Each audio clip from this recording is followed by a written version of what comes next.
Macky Sall briguera-t-il un troisième mandat aux élections présidentielles de février 2024? C'est la question que se pose l'opinion publique à quelques mois du scrutin. Dans l'attente d'une réponse, le président sénégalais a promis, samedi dernier, de donner sa décision après la fête de la Tabaski, prévue le 28 juin prochain. Une promesse qui fait suite aux conclusions du dialogue national. Après la lecture des 270 recommandations du dialogue national, le chef de l'État sénégalais a salué le travail de qualité des 8 commissions et s'engage pour la validation des conclusions émises. Cet accord prévoit de consolider la démocratie sénégalaise, bafouée ces derniers temps par des manifestations souvent violentes et meurtrières.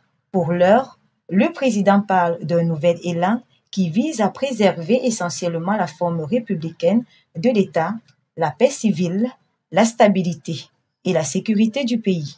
À cet effet, le président Macky Sall a annoncé la création d'un comité de suivi pour mettre en œuvre ces nombreuses recommandations. Le capitaine Ibrahim Traoré, président de la transition du Burkina Faso, a effectué un remaniement partiel de son gouvernement.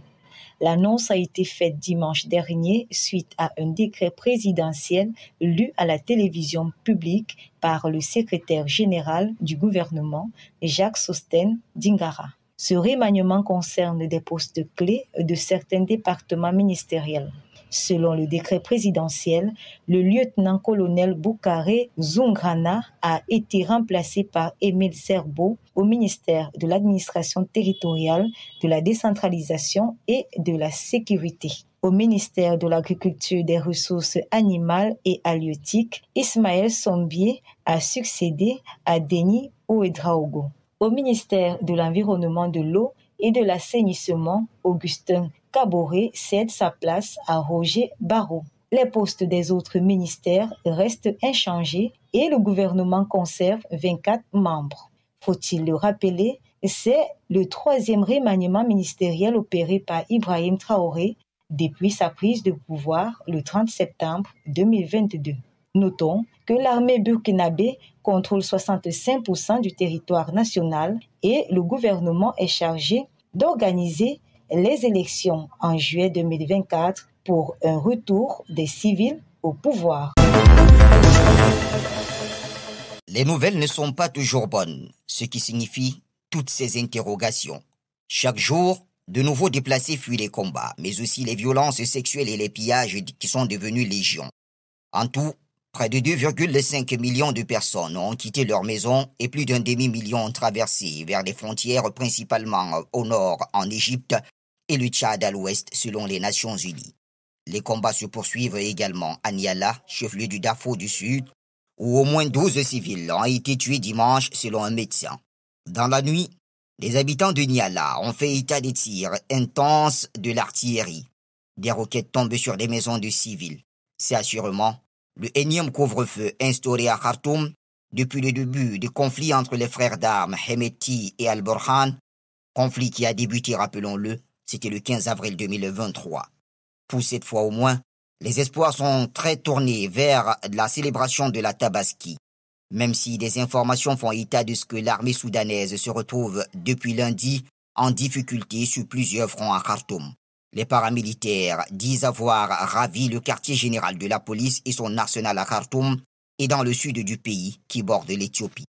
Mercredi dernier, l'ONU s'est dite préoccupée par les disparitions forcées et les arrestations arbitraires des civils. Près de 400 personnes, dont des femmes et des enfants, auraient disparu dans la seule région de Khartoum. Un appel de fonds lancé par les Nations Unies pour aider le peuple soudanais a recueilli 1,5 milliard de dollars et selon l'ONU, 3 milliards de dollars sont nécessaires pour aider les populations frappées par cette crise. La CEAC, la SADC, la CIRGL et l'EAC sont unis depuis ce mardi matin 27 juin pour discuter de la situation à l'est de la République démocratique du Congo. Plusieurs chefs d'État prennent part à cette rencontre qui vise à harmoniser toutes les réponses régionales pour le retour de la paix à l'est de la RDC. Ce sommet sous l'égide de l'Union africaine, avec l'accompagnement des Nations Unies, a pour but de coordonner et harmoniser toutes les réponses régionales pour des résultats concrets sur le terrain.